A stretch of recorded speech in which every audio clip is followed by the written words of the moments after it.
Salam. Saudara yang terkasih dalam Tuhan, marilah kita akan masuk di dalam firman Tuhan dengan tema dalam tangannya. Saudara yang terkasih dalam Tuhan Yesus, marilah kita juga mengerti bahwa dalam persoalan hidup kita ini semakin hari umur kita makin bertambah. Semakin hari perjalanan kita juga semakin kondisinya bukan lagi seperti dulu kekuatan kita akan menjadi makin rapuh. Kenapa? Karena sesuai dengan umur, saudara. Demikian juga dalam hidup kita. Kalau kita berbicara tentang dalam tangannya, itu menandakan tentang bagaimana Tuhan itu berkuasa atas segenap hidup kita. Dari ujung kepala sampai ujung kaki.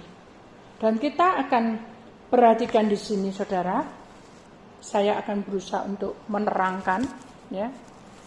Di dalam Ibrani pasal 6 ayat yang kedua, yaitu ajaran tentang berbagai pembaptisan, penumpangan tangan, kebangkitan orang-orang mati, dan hukuman kekal. Kita akan perhatikan di sini penguraiannya, saudara. Apa arti dari pembaptisan? Hidup manusia tidak bisa sempurna dalam 24 jam. Kita menyadari itu. Dan Tuhan ingin supaya di dalam kehidupan kita yang tidak sempurna ini, kita akan masuk di dalam suatu kehidupan dalam perlindungan tangannya, dalam kuasanya. Kita perlu langkah yang mantap, yaitu pembaptisan. Kalau secara dunia itu orang pembaptisan itu adalah masuk dalam pertobatan. Itu umum. Tapi kalau masuk di dalam ajaran firman Tuhan, orang yang dibaptis itu pembaptisan itu adalah orang yang dibaptis Islam. Ya. Kemudian ada juga yang dikatakan adalah baptisan roh. Kita akan tulis di sini, saudara.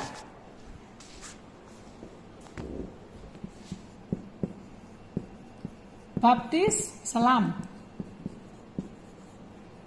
Kemudian baptisan roh.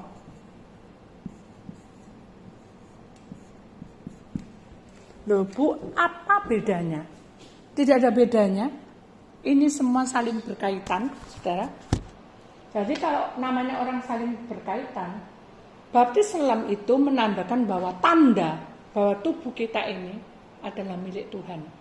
Kemudian kalau kita bicara tentang milik Tuhan, baptis selam ini adalah suatu tanda juga bahwa hidup kita ini sungguh-sungguh masuk di dalam jalan kuasanya, masuk di dalam pimpinannya, dan kita harusnya setia ke bait suci, bait Allah atau ke gereja, setia untuk membaca firman Tuhan, setia untuk menyembah, menyanyi, memuji, memuliakan Tuhan dalam segala perkara. Nah, kalau kita bicara tentang baptisan selam juga, dikatakan juga bahwa karakter hidup kita yang lama itu harus dibuang, dimatikan. Karakter hidup lama itu seperti apa, Bu? Karakter hidup lama itu adalah kedagingan kita, amarah, kejengkelan, kebencian, pertengkaran, itu harus dibuang. Dengan cara apa, Bu, untuk membuangnya? Kita bertobat, betul pengakuan. Tetapi kalau kita sudah mengaku dan kita masuk dalam doa pelepasan, bukan berarti besok kita marah lagi, tapi kita harus berusaha untuk mempertahankan supaya ada damai sejahtera dalam perjalanan hidup kita, sehingga hari demi hari ada satu perubahan. Kenapa? Karena ada tanda dalam tangan Tuhan, itu ada tanda bahwa kita ini diubah oleh Tuhan. Betul-betul dalam tangannya itu betul-betul dipimpin dan kita akan betul-betul masuk di dalam jalan Tuhan.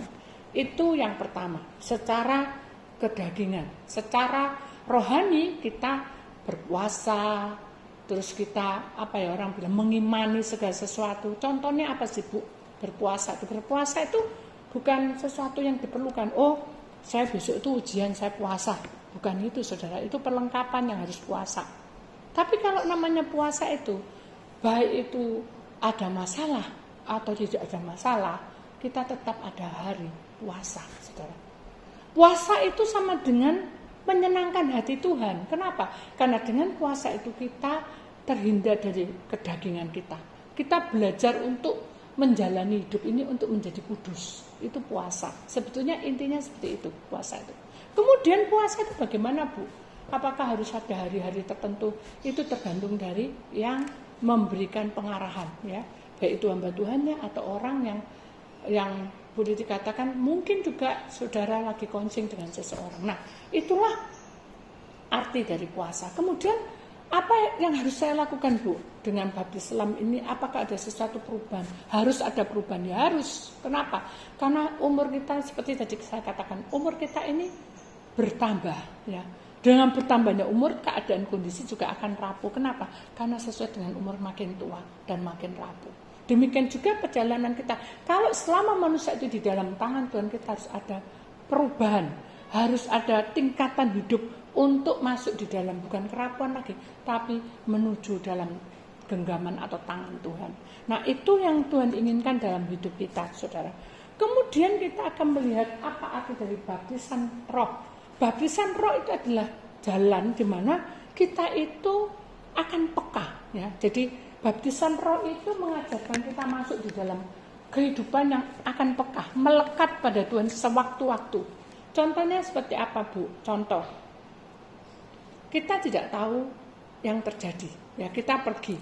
Suatu ketika kita dihadang oleh orang yang kita tidak suka, mungkin juga kita penjahat atau mungkin mobil kita meletus, itu aja contohnya.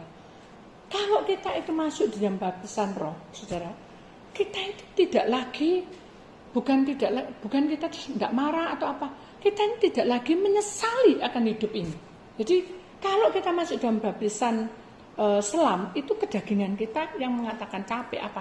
Tapi kalau masuk di dalam baptisan roh itu adalah sesuatu yang membuat kejadian kita ini kita tidak menyadari bahwa kita ini sudah masuk dalam kehidupan perjalanan Tuhan, di mana ketika ban itu meletus, kita bisa juga melayani orang. Contohnya, begitu meletus tidak ada jalan luarnya, kita harus tunggu diam sampai tukang datang. Mungkin kita manggil tukang karena itu di desa, ya. Terus dengan perjalanan kita menunggu itu, ada orang yang lebih parah lagi dari kita, atau mungkin ada orang yang perlu bantuan dengan kita. Lalu kita memberikan proses pertolongan, dalam arti ada seorang ibu jatuh di depan kita, lalu kita bantu, tapi kita tidak bersungut-sungut. Nah, itu juga salah satunya kejadian di mana itu perkara kecil, saudara. Itu adalah kita masuk di dalam baptisan roh, di mana roh kita ini diajak oleh Tuhan untuk selalu bersuka cita menghadapi kenyataan hidup ini. Nah, itulah yang Tuhan mau, supaya kita menyadari bahwa hidup sesungguhnya itu berjalan seperti Tuhan mau. Kemudian, saudara, kita akan melihat yang kedua adalah penumpangan tangan. Ya. Yang kedua adalah penumpangan tangan. Apa ini artinya, saudara, penumpangan tangan? Kalau kita secara kasat mata, saudara, penumpangan tangan itu ya ditumpang gini kan? Nah, itu ditumpang. Penumpangan tangan kalau di dalam dunia roh, ya saudara, kita ini hidup, ya, tidak tahu. Sekarang kita berdoa, Tuhan, contoh aja, Tuhan tolong lindungi. Malam ini saya sudah cuapik, Tuhan, pekerjaan sudah bertubi-tubi cuapik, anak tuh sakit, sekarang saya enakan tidur dan sekarang saya tak istirahat tidur. Baru bilang amin, lampu tiba-tiba mati. Sudah lampu mati, anak teriak-teriak ketakutan. Kita sudah capek, sempoyongan kita jalan. Mungkin kita nabrak sesuatu, nabrak tembok atau nabrak karena bukan buta, karena gelap, saudara. Nah, orang yang masuk dalam penumpangan tangan adalah orang-orang yang rela berkorban dalam segala perkara. Itu dunia roh. Jadi kita ini sudah capek, sudah orang bilang kelenger lah sudah, ya, kasarannya. Tapi kita masih memberi kesempatan anak kita, ya sudah, kamu yang tenang. Bukan kita tambah marah-marah, atau kita mungkin mengatai orang yang kenapa kamu begini-begini. Nah, kadang-kala kita hidup seperti itu. Jadi mari kita sadar bahwa dalam tangan Tuhan itu, penumpangan tangan itu sangat penting untuk hidup manusia. Supaya kita menjadi semakin hari di dalam genggaman tangannya. Jadi waktu itu dengan kondisi yang tidak menyenangkan ya, kita dalam keadaan buta, kita mesti keluar dan kita menambah listrik. Itu salah satunya ya. Kemudian ada lagi juga dalam penumpangan tangan itu, seringkali kita itu menolong orang, ya, menolong orang. 1 kali, 2 kali, terus kasarannya nggak bayar, gitu. Secara logika hidup kita ini apa? Jengkel loh sama orang, tetapi kita juga berbelas kasih pada orang itu. Bagaimana cara penumpangan tangan? Apakah kita juga akan membiarkan dia terus tidak bayar? Tidak juga. Waktu si belemedo, ego desega. Allah itu memberikan kita hikmat marifat, penyertaan dari surga. Jadi ketika orang ini kembali datang dan dia memang membutuhkan uang karena mungkin juga ada sesuatu yang perlu ditolong ya, orang tuanya atau bagaimana. Kita tahu sendiri dengan kasat mata, memang benar-benar dibutuhkan uang itu. Hingga akhirnya kita berdoa. Secara penumpangan tangan kita beri saja. Dan kita beri itu tidak tanpa meminta lagi. Jadi kita beri ikhlas. Nah, itu namanya penumpangan tangan. Jadi penumpangan tangan itu ada perkara yang membuat logika kita tuh rugi. Ya, kalau kita mau hitung-hitungan, kamu udah nggak bayar aku 2-3 kali. Sekarang kamu butuh karena orang kamu sakit tipes, harus kamu bawa rumah sakit atau bagaimana. Kamu kasih uang itu kan rugi 3 kali kasarannya ya, kalau logika manusia. Tapi kita tidak menghitung itu. Kenapa? Karena Tuhan menumpang tangan kita. Kita ikhlas kasih dan kita tidak menuntut. Nanti bayarnya.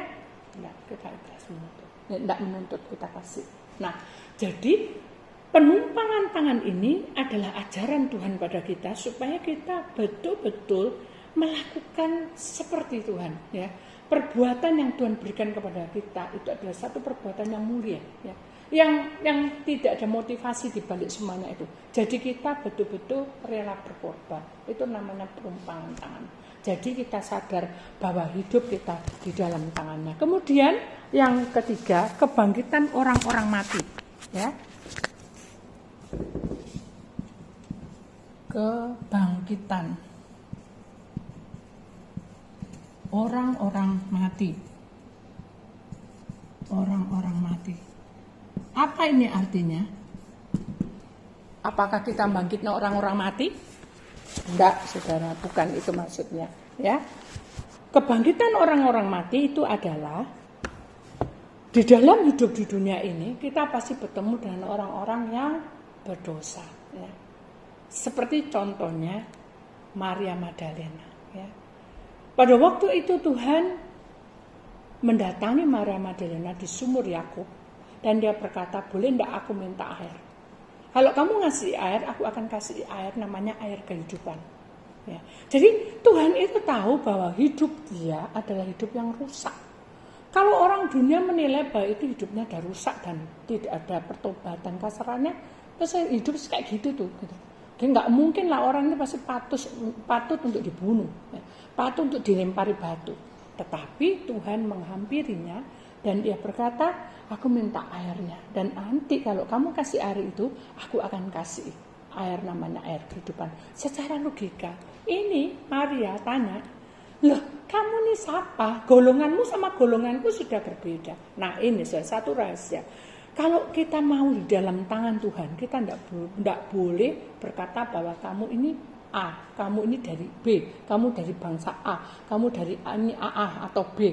Kita tidak boleh membeda-bedakan agama, membeda-bedakan bangsa.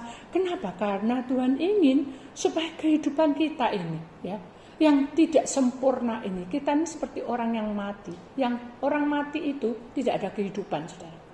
Tetapi karena kuwatu nama, karena Allah berkuasa atas hidup manusia, Dia akan membangkitkan hidup kita dari kematian dosa.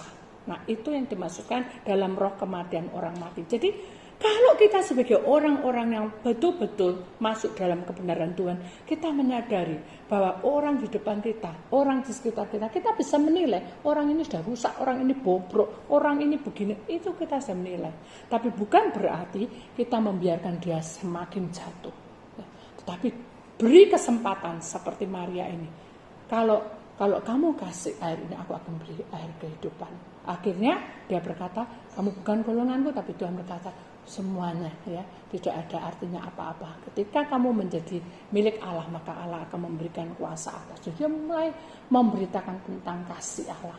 Nah, sehingga Maria terbawa, bukan terbawa karena perkataan Tuhan yang manis-manis, tetapi karena urapan Tuhan bekerja. Jadi kalau orang itu mau dalam tangan Tuhan, kita masuk dalam kebangkitan orang mati, berarti orang ini siap untuk diurapi. Saya tulis di sini karena ini penting, ya. Orang yang mati kalau dalam dunia roh ini siap untuk diurapi. Tidak ada orang di dunia ini diurapi dan tidak berubah. Pasti ada perubahan. Kenapa? Karena hidup yang tidak sempurna itu akan membawa kita untuk masuk dalam kebenaran Allah.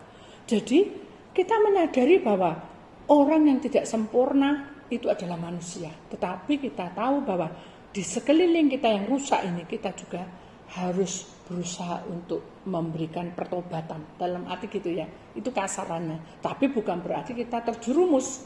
Ada satu kesaksian, saudara. Ada seorang, boleh dikatakan orang itu kenal Tuhan, mengenal Tuhan dari sejak kecil. Suatu ketika dia itu tergerak hatinya untuk mendoakan satu klub malam. Ya. Mungkin saya sudah cerita kesaksian ini. Kemudian dia berdoa. Setiap kali duduk di situ berdoa dan berdoa. Ya. Suatu ketika ditegur oleh temannya. Ya. Kamu kenapa kok setiap malam keluar? Oh, aku ada tugas dari Tuhan, katanya gitu. Dia berdoa di satu klub. Akhirnya dia bilang, loh, kamu enggak keliru dah. Masa kamu datang ke suatu tempat yang dunia malam seperti itu yang mengerikan, apa kamu enggak kebawa? Dia ketawa, enggak mungkin. Kan tangan Tuhan itu perkasa. Firman Tuhan itu ya dan amin. Perkataannya itu benar. Ya dan amin, tetapi tidak ada urapan. Loh, bisa tahu bagaimana Bu, tidak ada urapan atau ada urapan? Ada, saudara, tandanya. Ketika dia berkata begitu, temannya, oke, aku bantu kamu dalam doa. Kita doa, dia doa. Satu malam, dia duduk di situ, seperti biasa dia mendoakan, dan pulang. Tapi kali ini dia belum mendoakan, dia bertemu dengan seorang gadis yang cantik sekali. Dan betul-betul dia jatuh di dalam dosa, dan dia bertemu dengan orang ini merasa senang. Ya, karena setiap pembicaraan orang ini, orang yang anak Tuhan ini, membawa dia kelegaan. Hingga akhirnya dia bilang, wes aku nikahono. Ya.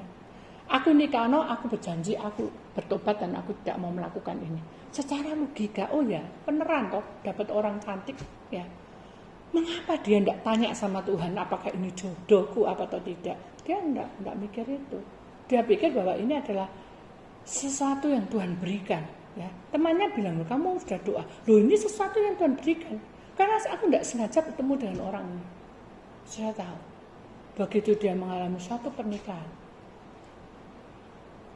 dalam hidupnya sudah mulai ada kekacauan. Di mana perempuan ini sudah tidak benar. Nah, secara logika, saudara, orang ini sudah menolong, sudah benar. Tetapi, mengapa orang ini, anak Tuhan ini, ikut terbawa, saudara. Dia mulai ikut terbawa, dan suatu ketika memang perusahaan dia itu memang jatuh karena ada pencurian atau penggelapan uang atau penggelapan apa, pokoknya ada sesuatu kejadian itu. Nah, si istri ini membawa dia ke dukun. Dia tadinya tidak mau, tapi dia bilang, tidak tahulah, gak ada orang yang tahu, aku tidak mau ngomong-ngomong kok, gak apa-apa. Siapa yang tahu? Kalau hamba Tuhan tidak tahu, siapa yang tahu? Ada sepasang mata yang tahu, yaitu Tuhan. Dan ada lagi roh kejahatan. Dia begitu datang, dibuka, ketemu, saudara, ketemu penjahatnya. Betul orang ini dalam hidupnya, saudara.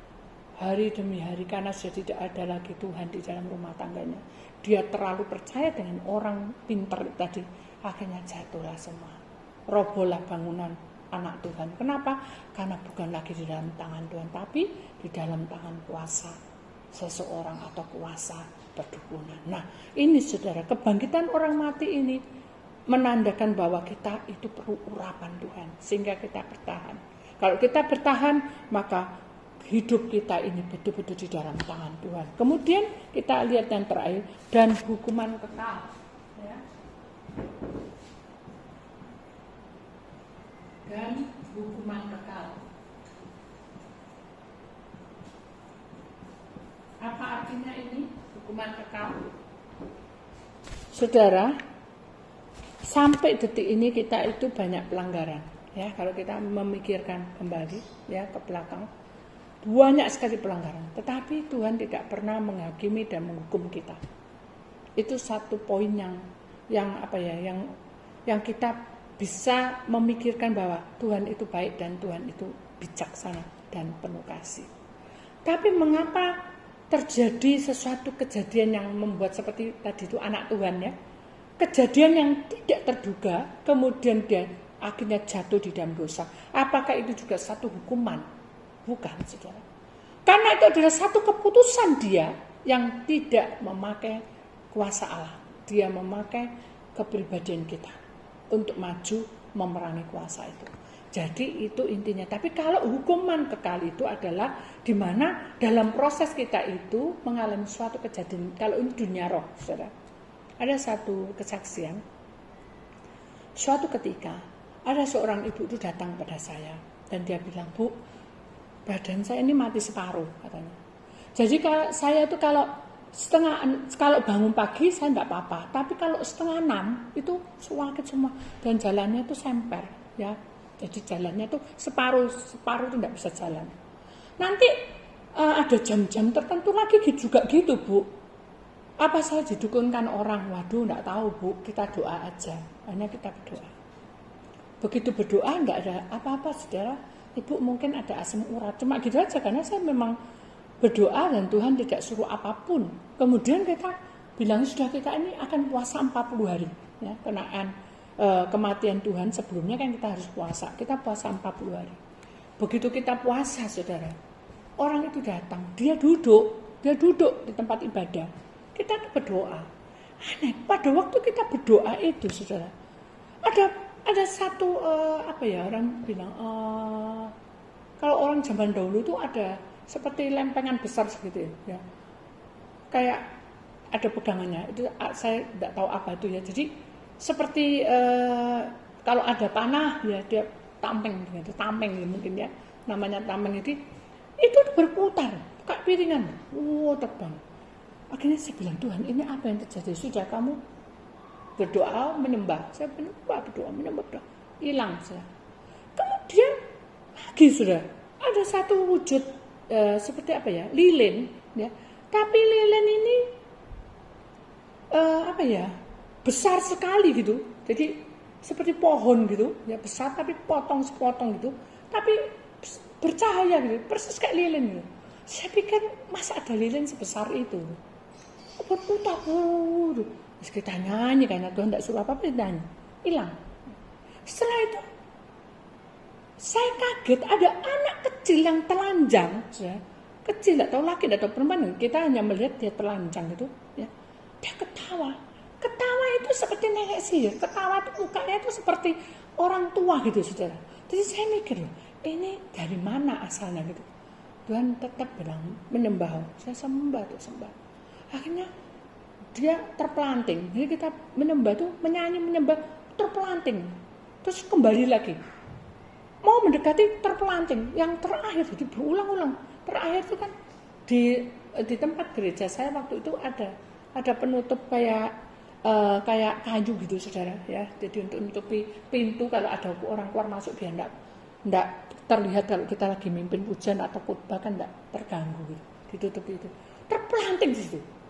Jebol. Saya pikir, waduh, pasti orang-orang itu akan kaget. Ternyata orang-orang tetap menyembah. Jadi saya aja yang kelihatan seperti itu. Begitu jeblar gitu, dia berdiri tuh hitam semua sudah, hitam kayak batu. Dan sininya tuh ada darah yang keluar. Saya pikir karena kebanting itu. Ternyata malaikat Tuhan ada di samping saya dan dia berkata, itulah perdukunan anakku. Kan gitu. Berarti di sini ada perdukunan. Enggak.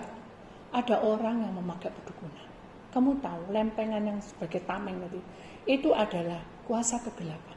di mana dia selalu menutupi hidup kita supaya kita tidak ingat sama Tuhan. Oh gitu ya. Dia kalau orang panah kan dia tutup dia itu supaya tidak kepanah. Tapi kalau ini iblis menamai kita supaya kita itu lupa bahwa kuasa Tuhan itu lebih dahsyat. Dia itu terlena. Terus yang lilin besar itu, ya lilin besar ini artinya kehidupan, saudara. Jadi kehidupan. Lilin itu ditandakan tentang kehidupan orang itu. Oh ya. Terus mengenai anak kecil ini adalah sumpah. Jadi saudara yang saya katakan hukuman kekal ini yang terjadi karena manusia ini bersumpah kepada setan itu dengan darah dia. Jadi dia memberikan persembahan darah dia, saudara, dikucurkan di satu batu, saudara. Batunya itu ya seperti anak itu kecil gitu, tingginya seperti itu. Saya kelihatan batu itu dituang karena itu batu keramat. Nah dari situlah saya tahu, oh berarti ya ini namanya hukuman kekal, saudara. Kenapa? Karena orang ini sudah tidak ada pengampunan lagi. Terus saya harus bagaimana? Ya bilang yang mau bertobat enggak. Karena pintu pertobatan masih terbuka. Hukuman kekal tidak akan masuk dalam orang itu selama dia minta pertobatan. Oh ya, mana orangnya segini banyaknya? Kan enggak tahu sudah sekian banyaknya, masa kita mau buka mata yang mana gitu. Saya cuma hanya berserah Tuhan, tak serah. Akhirnya kita masuk doa pelepasan satu persatu kan. Begitu satu persatu pelepasan saudara, yang saya tahu pada waktu penumpang tangan pada orang itu, keluarlah dari mulut orang itu seperti ular. Ya keluar menjulur gitu, keluar gitu. Panjang sekali. Saya bilang, Tuhan apa yang bisa berbeda? Ini orang yang aku sebutkan pada pedukunan. Waduh, sangat mengerikan. Saya tutup dan lepas itu kurang lebih ada 10 menit. Keluar semua. Ya, semua. Jadi kalau orang itu sudah mengadakan perjanjian dengan kuasa kegelapan, orang ini dimasuki oleh perkara-perkara magic, alam gaib. Jadi orang roh mati tapi setan yang mati, bukan orang mati saya. Terus keluar semua, pokoknya semuanya. Mungkin bisa lebih dari 10. Saya juga tidak mau ingat-ingat itu karena sangat mengerikan. Buat apa? Yang penting adalah, dan hukuman kekal itu adalah orang-orang yang sudah melakukan perjanjian dengan iblis. Itu berbahaya. Loh Bu, ya dia tanya, ini lagi tanya jawab satu seperti apa ya? Kita itu mengadakan 1 jam kita membahas mengenai tentang dunia roh. Dia berkata bahwa hukuman kekal itu buat kita itu waktu di dunia itu apa aja ya. Itu saya bilang ya itu di perjanjian dengan kuasa kegelapan dengan darah. Terus ada orang ibu-ibu gitu, dia angkat tangan, Bu, kalau jimat bagaimana Bu? Jimat itu kan macam-macam Bu, ada keris, ada apa. Nah itu urusan mereka. Tapi yang jelas kalau orang itu mencintai Tuhan, dia tidak akan memberikan makanan apapun. Itu bahaya sekali. Itu juga adalah perjanjian dengan setan. Kalau tidak mau kasih makan, celakalah. Ada satu pabrik yang biasa dalam berapa tahun, entah berapa pokoknya selalu dikasih makanan. Yaitu sapi lah, apa, selalu ada. Atau bunga, ya. Kadang taruh sudut, kadang taruh mana. Saya juga tidak menyalahkan mereka, tetapi itu hak mereka. Tapi yang jelas, kita sebagai anak Tuhan itu berbahaya sekali. Dari ketika dia lupa memberi makan, maka anaknya mati, sudah meninggal. Bukan karena kita menakut-nakuti, tapi ini sungguh-sungguh terjadi. Itu berbahaya sekali. Kenapa? Karena iblis itu menuntut kita. Dia kasih sesuatu kebahagiaan pada kita untuk sementara, tapi hidup kita, nyawa kita terancam. Nah itulah hukuman yang kekal yang dikatakan di dalam dunia roh. Mari kita akan perhatikan firman Tuhan, saudara. Di sini kita akan melihat firman Tuhan gambarnya, saudara. Ibrani 6 ayat 2, ya, yaitu ajaran tentang berbagai pembaptisan, penumpangan tangan, kebangkitan orang-orang mati, dan hukuman kekal. Ya. Mengapa di sini digambarkan tentang seorang tangan anak kecil dengan tangan orang dewasa? Itu menandakan bahwa Bapa kita tidak akan melepaskan kita. Ya. Asalkan kita betul-betul menyerahkan kita seperti anak kecil, ya, mengakui apa adanya. Ya, tidak ada kebohongan di situ. Kenapa? Karena Tuhan ingin hidup kita ini menjadi indah di pemandangannya. Dan ingatlah, lawanlah, ya. Kita akan lihat gambar selanjutnya. Lawanlah pertempuranmu itu melalui doa. Ya. Kita ini menghadapi pertempuran dengan berbagai masalah, ya saudara. Ingat, jangan sampai kita kalah karena kita mengikuti jalur setannya. Dan menangkan pertempuran itu melalui iman. Ya. Karena ini ada satu perjuangan di mana kita harus percaya bahwa apapun yang terjadi, Tuhan itu punya maksud dan punya rencana yang lebih indah dari apa yang kita pikir. Nah, itulah firman-Nya saudara hari ini, bahwa dalam tangan Tuhan ada kuasa yang menjamin hidup kita sampai kehidupan kita ini dipakai oleh Tuhan dalam tangannya.